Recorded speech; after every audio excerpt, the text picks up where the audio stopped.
High friend, welcome to my channel Sher Sheikh. আজকের বিষয় হলো ক্লাস পঞ্চম শ্রেণী বাংলা পাতাভার ওরে গৃহবাসী কবি রবীন্দ্রনাথ ঠাকুরের লেখা। আজকের ক্লাসে তোমাদের সুন্দরভাবে ছড়াটি আবৃত্তি করব, তাই তোমরা ক্লাসটি স্কিপ না করে ভিডিওটি মনোযোগ সহকারে দেখতে থাকো। ভিডিওটি শুরু করছি। প্রিয় স্নেহের ছাত্রছাত্রী, আজকের বিষয় হলো বাংলা পাতাভার। কবিতার নাম হচ্ছে ওরে গৃহবাসী, কবি হচ্ছে রবীন্দ্রনাথ ঠাকুরের লেখা।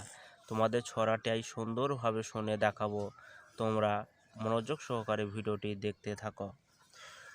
ওরে গৃহবাসী খোল দ্বার খোল, লাগলো যে দোল, স্থলে জলে বনতলে লাগলো যে দল।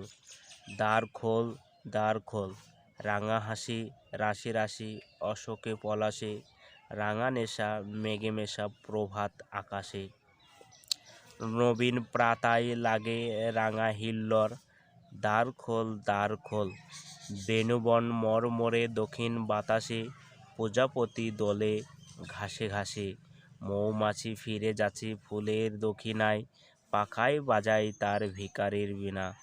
মাধবী বিতানে বায়ুগন্ধে বিভল, দ্বার খোল। কবি রবীন্দ্রনাথ ঠাকুরের লেখা।